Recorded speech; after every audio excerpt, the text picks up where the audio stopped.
Honor, guard. Attention!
The wreath-laying ceremony is now complete.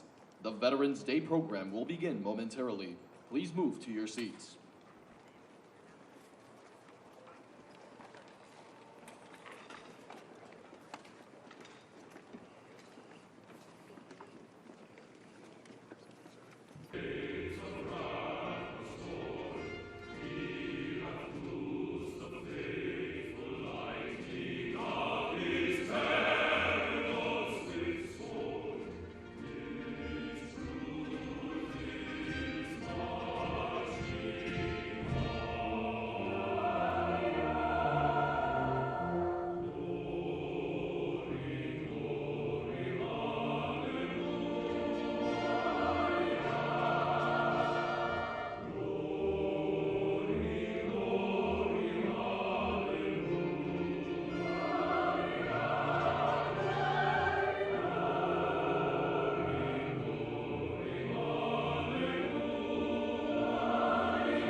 Ladies and gentlemen, Major General Alan M. Pepin, Commanding General of Joint Task Force, National Capital Region, and the United States Army Military District of Washington.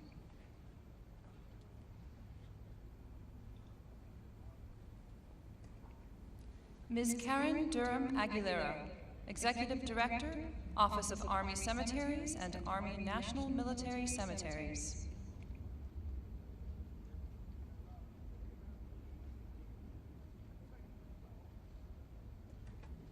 Mr. Alan Paley, National Commander, Jewish War Veterans of the United States of America.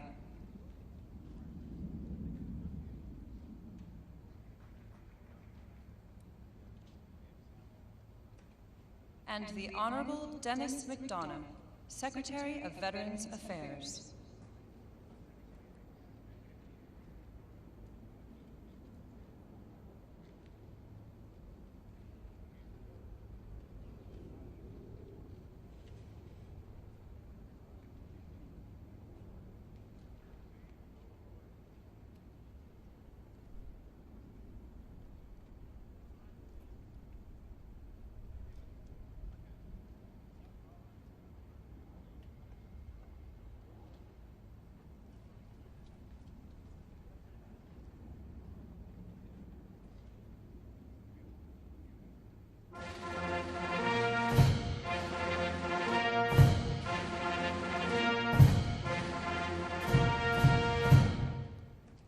Ladies and gentlemen, the President of the United States.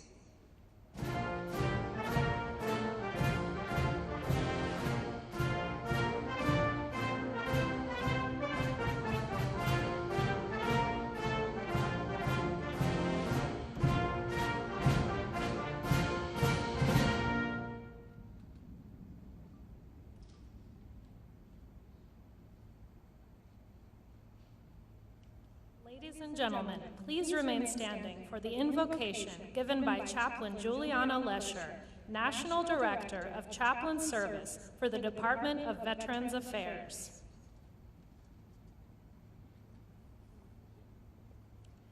Let us pray.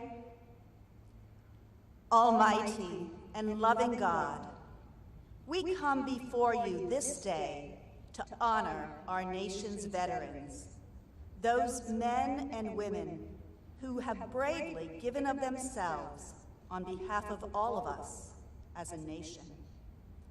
Throughout our nation's history, you, God, created and designed each of our nation's veterans with unique gifts, abilities, talents, and values, which would guide and direct them to a unified calling and mission, the defense of our nation's freedoms.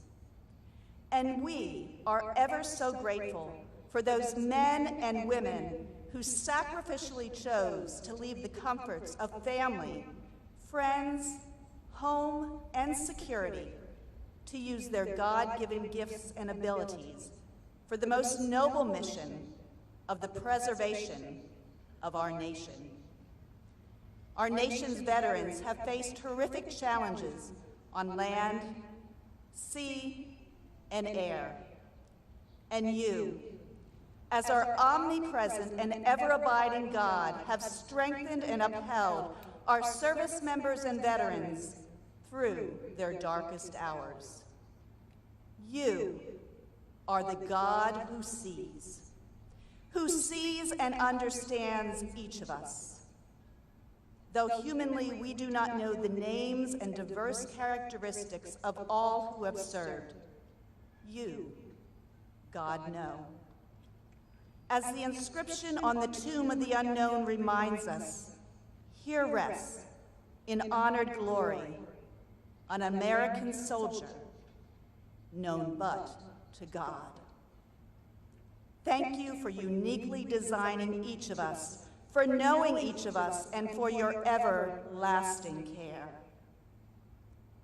As we honor our nation's veterans, may you, God, continually equip each of us to give of ourselves in a purposeful mission and calling which seeks to uphold and honor the well-being of our nation.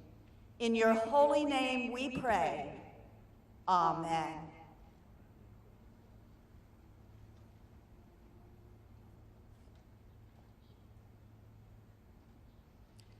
Now, I'd like to invite Mr. Alan Paley, National Commander, Jewish War Veterans of the United States of America, to lead us in our Pledge of Allegiance. I pledge allegiance to the flag of the United States of America and to the republic for which it stands, one nation, under God, indivisible, with liberty and justice for all. Please be seated. It is now my distinct privilege to introduce the members of the Veterans Day National Committee located in box seats throughout the amphitheater. The committee was formed by presidential order in 1954 to plan this annual observance in honor of America's veterans and to support Veterans Day observances throughout the nation. Please hold your applause until I have introduced these special guests. If you're able, please stand when your name is called. Mr. Alan Paley, National Commander, Jewish War Veterans of the United States of America. Mr. Tom Burke, National Vice President, Vietnam Veterans of America. Mr. Matthew M. Fritz Mahelchik, Commander-in-Chief, Veterans of Foreign Wars. Retired Navy Chief James W. Campbell, National President, Fleet Reserve Association. Mr. Gregory S. Hoon, National Commander, AMVETS. Mr. Charles Shearer, National Commander, Army and Navy Union. Retired Navy Fleet Master Chief Paul A. Kingsbury, President, Non-Commissioned Officers Association. Mr. Corey D. Bates, National Vice Commander, the American Legion.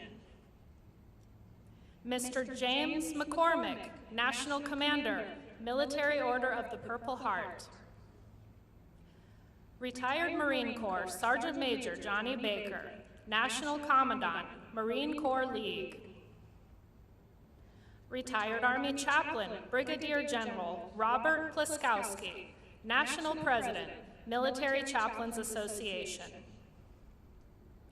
Retired Marine Corps Corporal Charles Brown, National President, Paralyzed Veterans of America.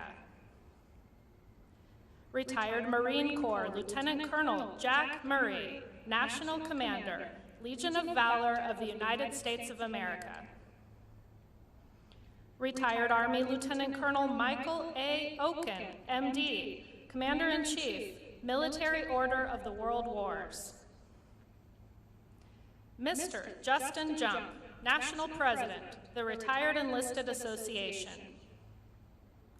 Retired Army Staff Sergeant Leroy A. Petrie, President, Congressional Medal of Honor Society. Mr. Andy Marshall, National Commander, Disabled American Veterans. Retired Air Force Lieutenant General Dana T. Atkins, President and Chief Executive Officer, Military Officers Association of America. U.S. Public Health Service Commander Kelly Valente, Chair, Board of Directors, Commissioned Officers Association of the United States Public Health Service. Retired Air Force Chief Master Sergeant Carrie Wright, International President, Air Force Sergeants Association. Mr. Robert Swan, National Commander, Polish Legion of American Veterans. Mr. Jeffrey J. Brodeur, National President, Korean War Veterans Association. Mr. Luis A. Vasquez Contiz, National Commander, American GI Forum. Mr. David Crum, National Commander, Catholic War Veterans of the United States. Mr. Joseph D. McNeil, Sr., National President, Blinded Veterans Association. The associate members of the committee are also located in seats throughout the amphitheater. I'd like to ask the presidents and national commanders that comprise our associate membership to stand and be recognized. And ladies and gentlemen, please join me in recognizing our veterans' national leadership with your applause.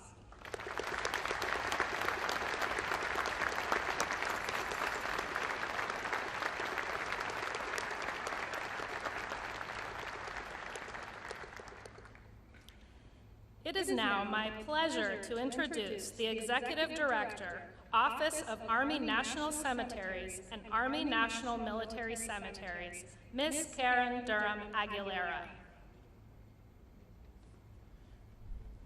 Good morning. On behalf of the dedicated men and women who serve here, welcome to Arlington National Cemetery. I would like to extend a warm welcome to the 46th President of the United States, President Joe Biden. Thank you, Mr. President, for being here today, honoring our nation's veterans.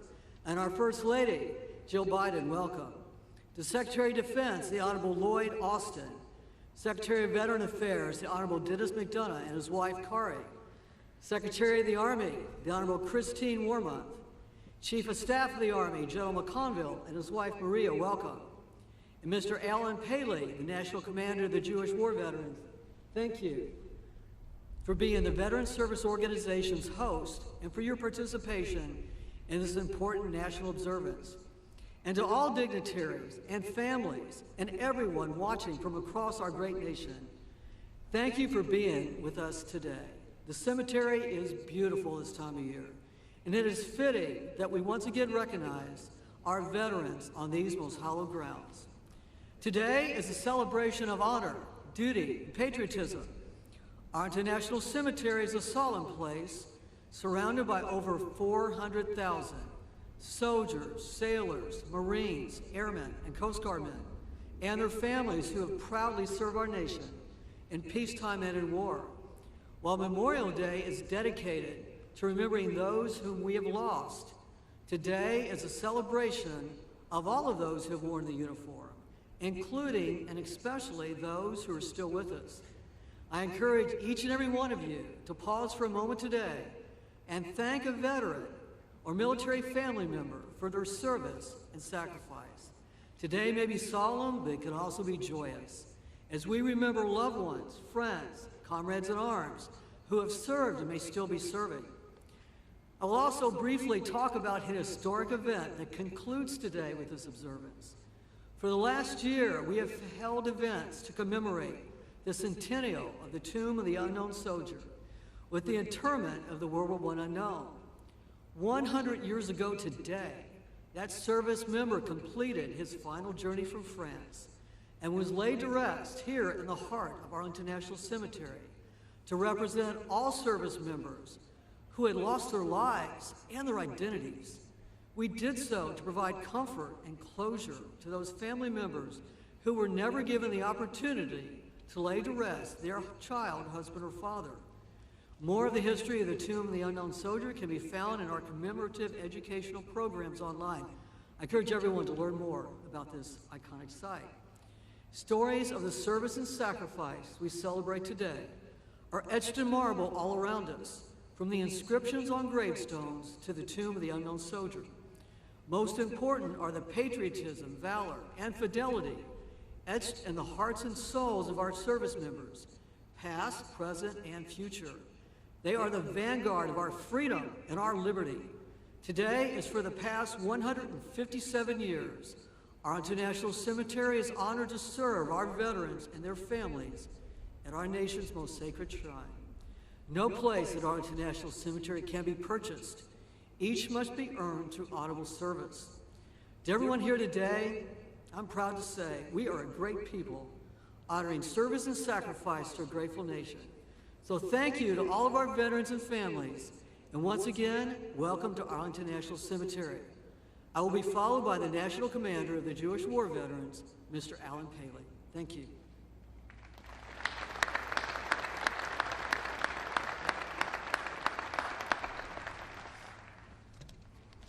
President Biden, Secretary Mcdonough, Director Aguilera, Major General Pepin, distinguished guests, my fellow veterans, ladies and gentlemen. On Veterans Day, at the 11th hour on the 11th day of the 11th month, we pause for a few brief moments to both honor and pay tribute to the men and women who served in the defense of our country and then returned home. We owe you our thanks, our respect, and our freedom. George Washington spoke about the country's obligation to care for its veterans and their families. He said, "The willingness with which our young people are likely to serve in any way shall be directly proportional to how they perceive the veterans of earlier wars were treated and appreciated by their nation." Let us remember, treated and appreciated. Engraved on a granite wall of the Korean War Memorial a short distance from here is a simple but powerful phrase: freedom is not free. The freedoms we enjoy today were made possible by the more than 19 million living veterans and countless others who served in the defense of our country. The symbols of America and freedom are interlocked, and they are present here today. The flags flying, the white grave markers, and all of us, the veterans and service members who protected our nation. It is you that we celebrate and honor today. Our work continues as citizens in supporting America's veterans and service members. JWV and VSOs must continue to fight for adequate funding for VA services and assure that issues facing veterans from all eras remain at the forefront.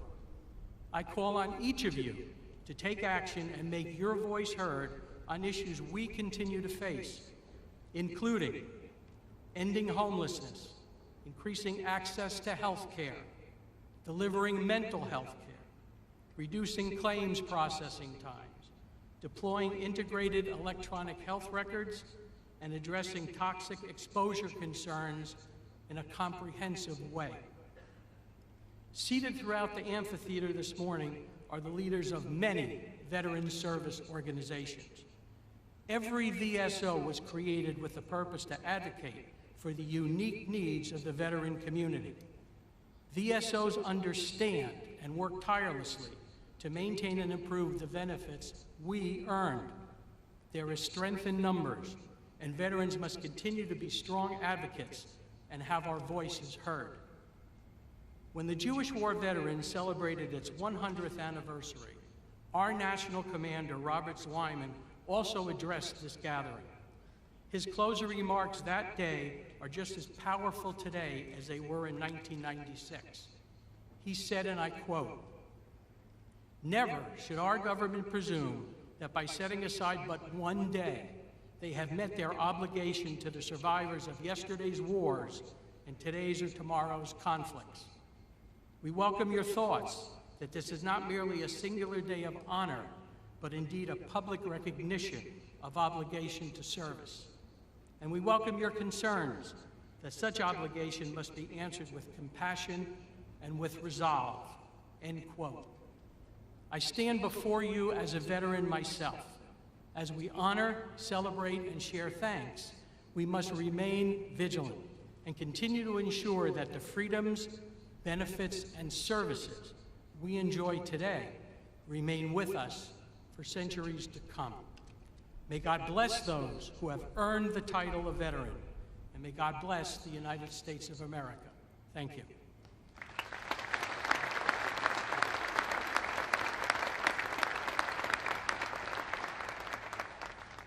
It gives me great pleasure to introduce the 11th Secretary of Veterans Affairs, the Honorable Dennis Mcdonough. Before coming to VA, Secretary Mcdonough served as the 26th White House Chief of Staff, working across the cabinet to develop and execute critical U.S. priorities in national security and domestic policy. Before his tenure as Chief of Staff, he served as Principal Deputy National Security Advisor, Chief of Staff of the National Security Staff, Deputy National Security Advisor for Strategic Communications, and Chair of the National Security Council's Deputies Committee. In all of those roles, he helped lead the administration's work on behalf of veterans and military families. He believes deeply, as he testified to Congress, that there is no more sacred obligation nor noble undertaking than to uphold our promises to our veterans, whether they came home decades ago or days ago. Join me in welcoming the Secretary of Veterans Affairs, Dennis Mcdonough.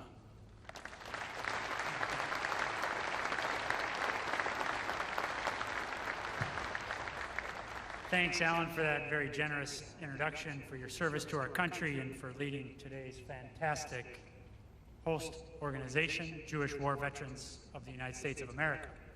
Mr. President, welcome. My deepest thanks to you and to the First Lady for being here.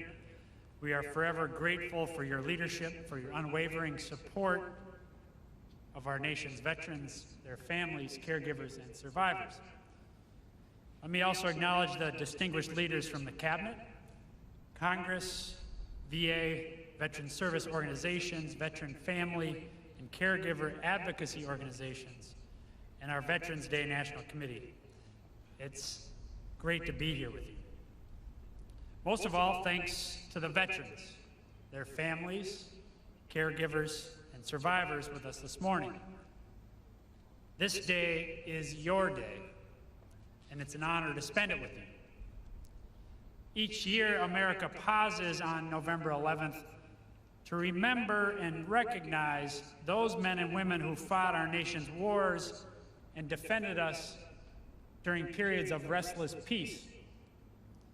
From the beginning of our fight for independence at Lexington and Concord to the end of the longest war in American history in Afghanistan, millions of veterans have risked their lives to preserve the democratic ideals of this great nation.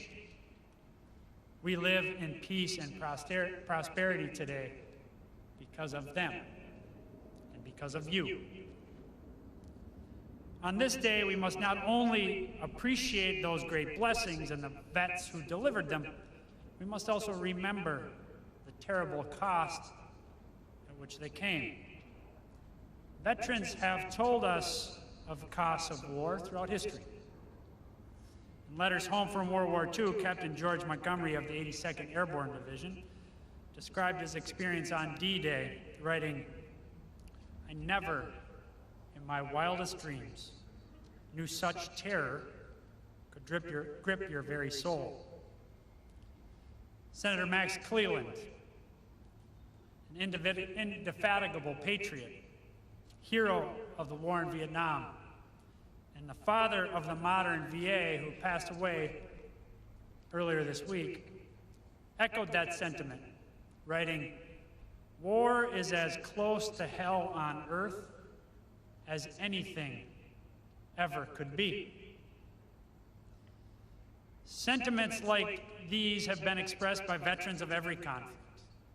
Those who bore the bloody battles of the American Civil War, the hellish trenches of the First World War, the frozen mountains of Korea, the jungles of Vietnam, the cities, deserts, mountains of Iraq and Afghanistan. Many service members gave their last full measure of devotion during those wars, some of whom now rest on the hallowed grounds of the cemetery or in the tomb of the unknown soldier, which, as of today, has stood for 100 years. Other brave service members come home as veterans. But for those veterans, those wars did not end when the final bullet was fired, nor when the final service member came home. Instead, those wars live on, in their minds and in their bodies, in scars visible and invisible, sometimes for years, sometimes forever. This day, Veterans Day, is our day to honor the vets who made those sacrifices, a day to remember what they've done for us, a day to recognize that when those veterans serve and sacrifice, so do their families, their caregivers, their survivors. But critically, Veterans Day is also a call to action, a reminder that it's our sacred responsibility as Americans to serve those who have served our country. That call to action dates all the way back to President Lincoln's second inaugural, when he charged a wounded nation to care for those who shall have borne the battle and for their families, survivors, and caregivers. And that same call echoes today when President Biden reminds us that our nation's most sacred obligation is to prepare and equip troops we send into harm's way and to care for them and their families when they return home. At VA, that means we're providing veterans with world-class health care, with benefits they've earned and so rightly deserve, with a lasting resting place that's a tribute to their service. And with President Biden's leadership, VA is doing exactly that, providing more care, more benefits, and to more veterans than at any time in our nation's history. But this day reminds us that it's not just the job of VA to serve veterans, their families, survivors, and caregivers. It's the job of every American. Because whenever someone signs up to honor our country in the military, our nation makes them a simple promise. If you take care of us, we'll take care of you. If you fight for us, we'll fight for you. If you serve us, we'll serve you when you come home. The thing is, our nation as a whole makes that promise. But it's on all of us, every single one of us, to keep that promise. There are many ways to do that. From reaching out to the veterans in your life, to lending a hand when a veteran needs help, to doing your small part to uphold the principles of democracy for which veterans have fought and bled to defend. Whatever the method, serve veterans and serve them well. Remember their sacrifices, recognize their service, and recommit and renew your pledge to them, because that is our most sacred responsibility as Americans on this Veterans Day and every day. I know of no one who keeps that promise better than President Biden.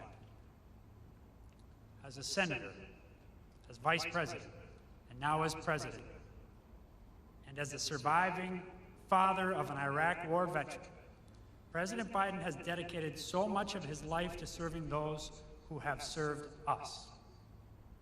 Veterans, their families, survivors, and caregivers could not ask for a stronger advocate.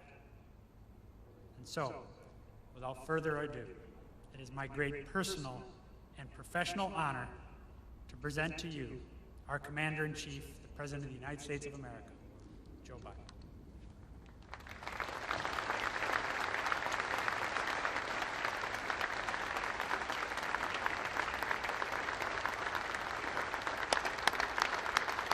Thank you. Thank you, thank you. Thank you, Mr. Secretary. Folks,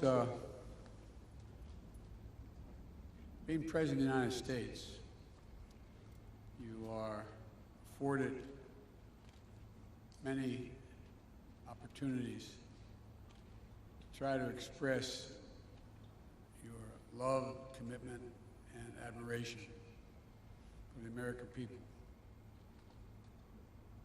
And I must say to you that the single greatest honor I have been afforded as president is to stand before so many of you, those Medal of Honor winners out there, and talk about Veterans Day and veterans. I want to welcome all the cabinet members and honored guests joining us today, including the father of our Secretary of State, who served in the Army Air Corps during World War II, Ambassador Donald Blinken, whose birthday is today. Happy birthday.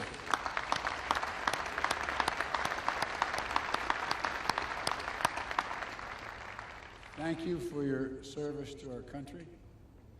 And I just want to tell you, I know you're a little younger than I am, but you know, I've adopted the attitude of the great Negro at the time, pitcher in the Negro Leagues, went on to become a great pitcher in the pros, into the Major League Baseball after Jackie Robinson.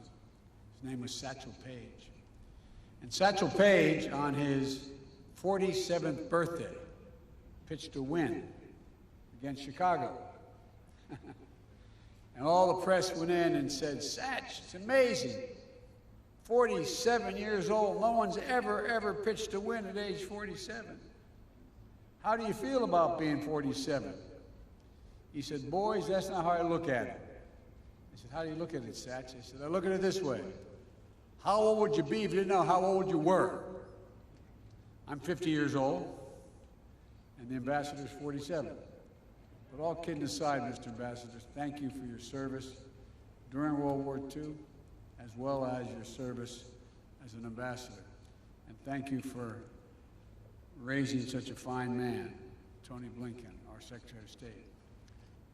To all our veterans, past and present, we thank you, we honor you, and we remember always what you've done for us. I'd like to recognize one of our national heroes who is here today, Medal of Honor recipient, Mr. Brian Thacker.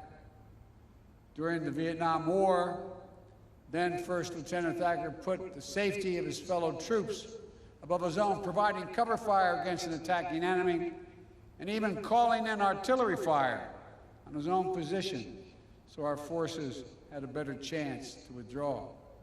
Wounded, unable to leave the area, he evaded capture for 8 days until finally friendly forces retook the position. Yours is a remarkable story. It'll never be forgotten. We'll also never forget the stories of American leaders and icons we've lost recently, who shaped our nation in ways that are hard to measure. I've lost, like many of you, 3 good friends in the last month. General Colin Powell, a child of immigrants who grew up to be the chairman of the Joint Chiefs of Staff, the Secretary of State, a man who was a friend but who earned the universal respect of Americans and people for his leadership in uniform and out. And a guy who became good friends, and many times I was in and out of Iraq as a vice president and a senator. General Ray Odierno, who I met multiple times in Iraq, and who did so much to help get us where we are today, and who always put the troops and his veterans first. It was an honor to have my son, Major Biden, serve under his command at the time. And my friend and colleague, who was mentioned already, United States Senator Max Cleland, who as a triple amputee knew the cost of war as well as anyone could ever know it, and went on to champion the dignity and care of Americans and wounded veterans throughout his life. We lost all 3 of these incredible veterans in the last several weeks, and our hearts go out to their families. These are stories that inspire generation after generation of Americans to step forward to defend our nation. And today, we pay homage to the unrelenting bravery and dedication that distinguish all those who have earned the title of American veteran. It's an honor that not only a small percentage of Americans can claim, and one that marks those who are able to claim it as brothers and sisters. It's a badge of courage that unites across all ages, regardless of background, because to be a veteran is to have endured and survived challenges most Americans will never know.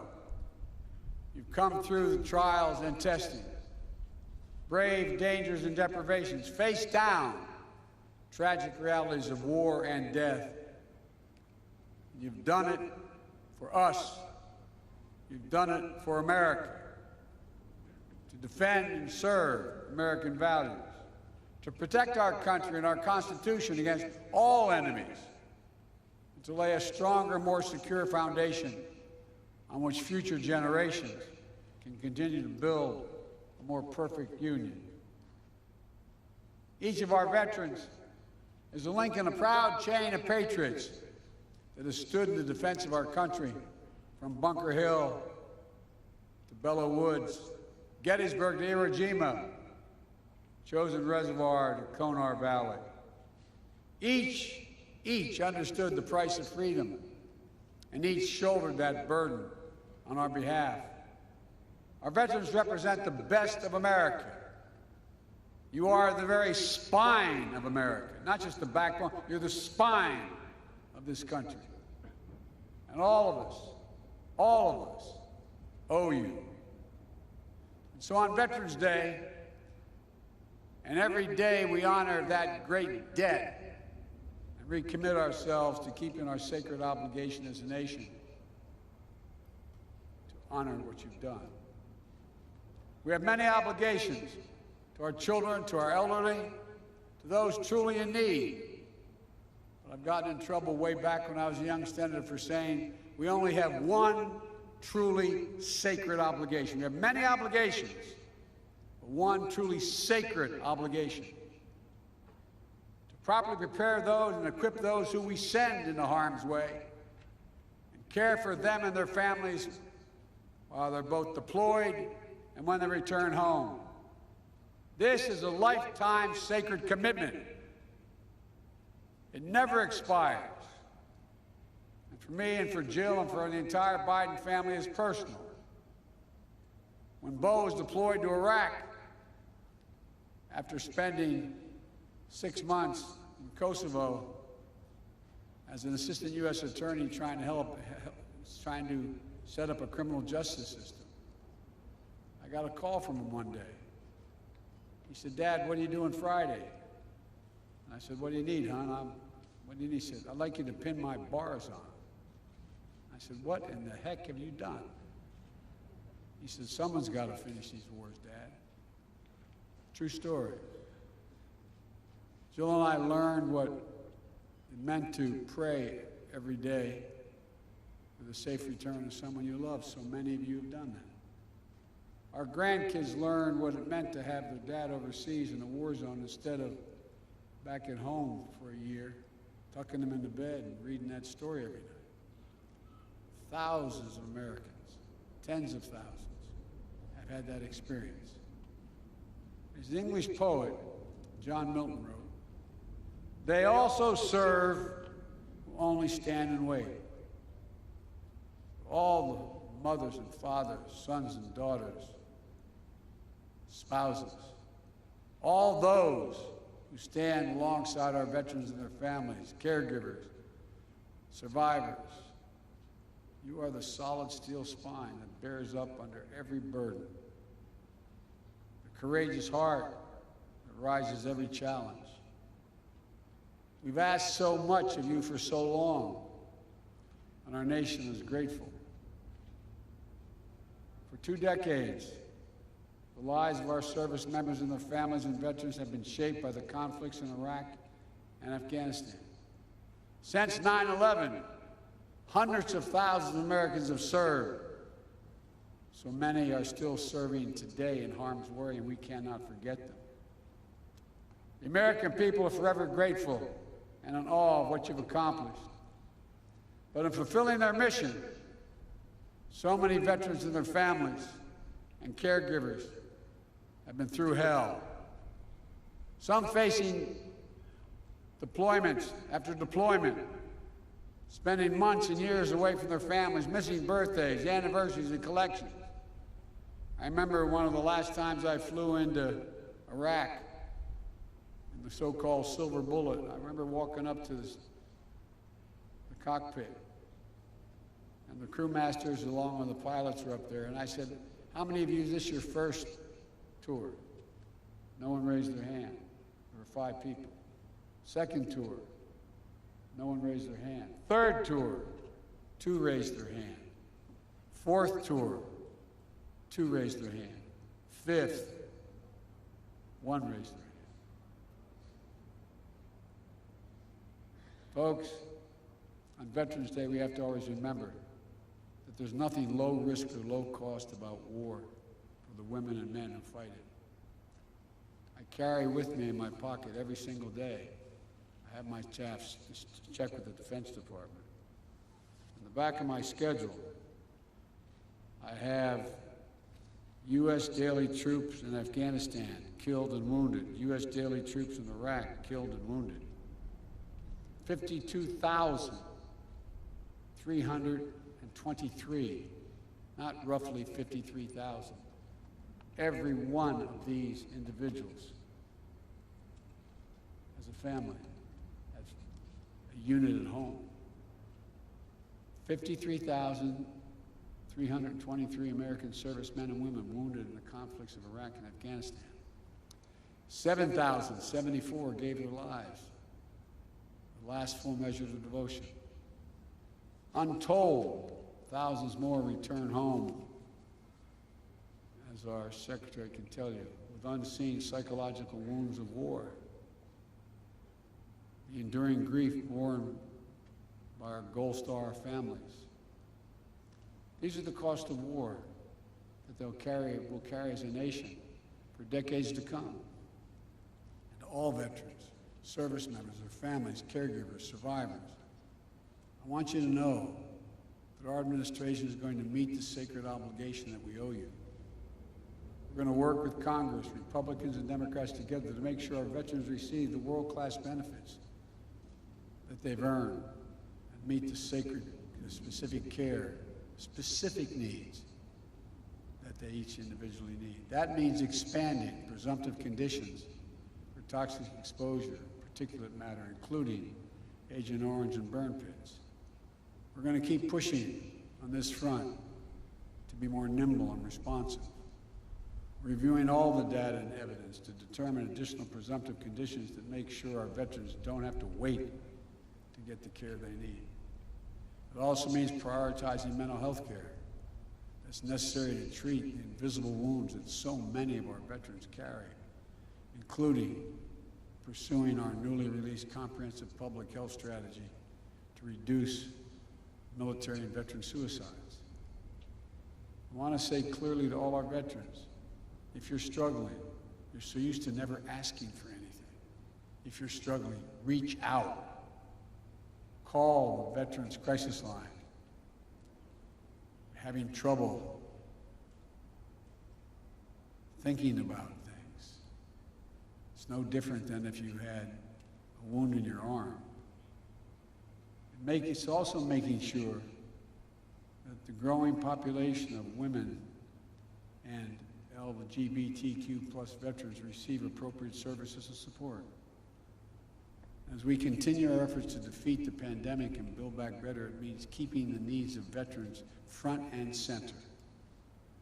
The American Rescue Plan included $17 billion to support VA's COVID-19 response, to get vaccine shots in arms as fast as possible, and to fund programs that provide rapid retraining assistance for veterans who may have lost their jobs in the pandemic, housing assistance, debt forgiveness, and to invest in improving VA facilities and the living conditions of vulnerable veterans.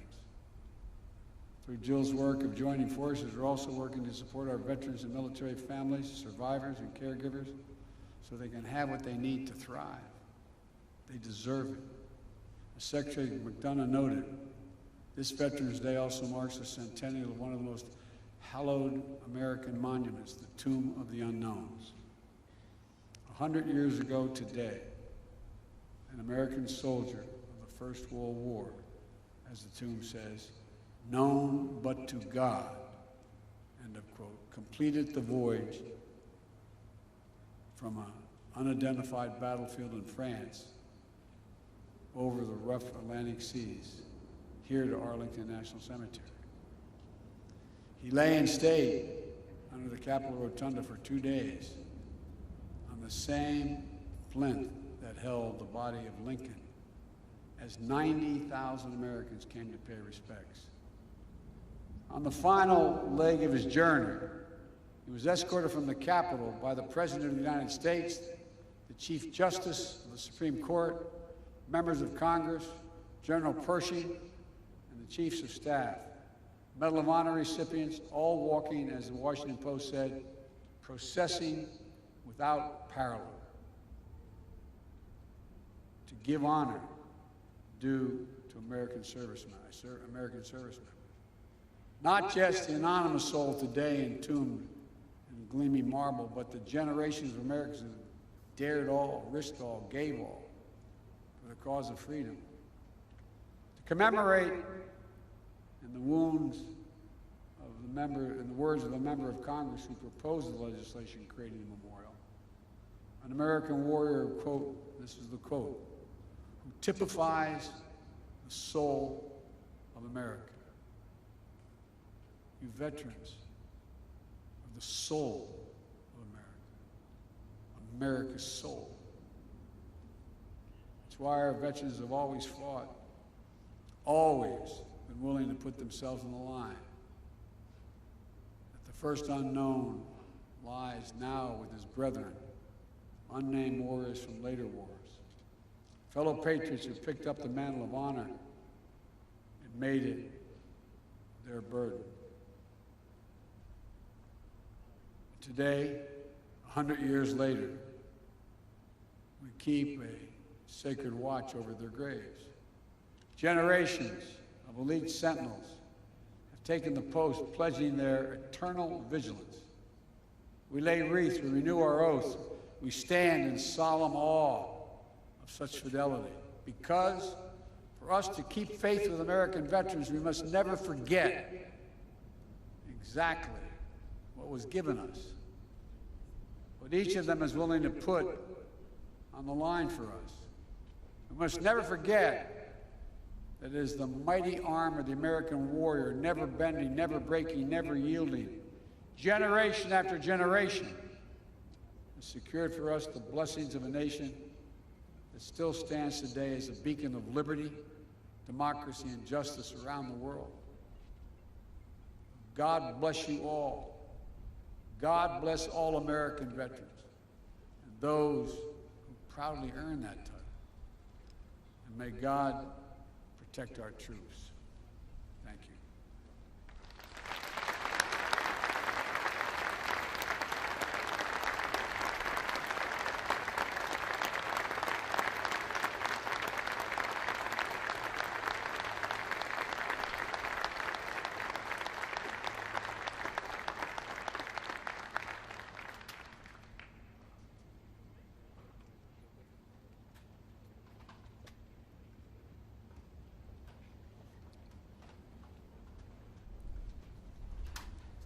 Ladies and gentlemen, and now the United States Coast Guard Band will play and the Armed Forces Chorus will sing, God Bless America.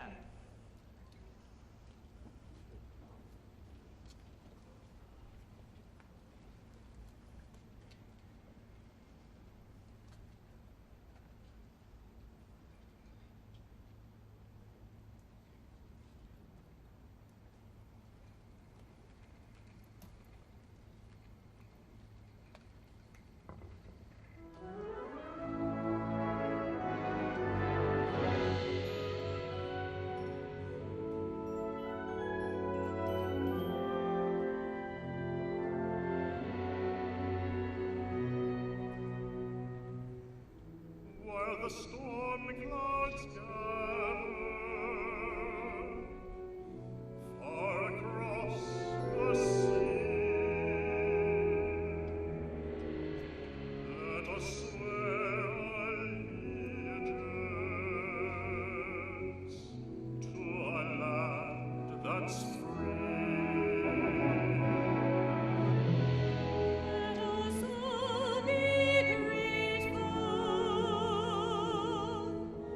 For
please be seated for the departure of the President of the United States and the official party. Thank you for joining us today as we celebrate and honor all who served.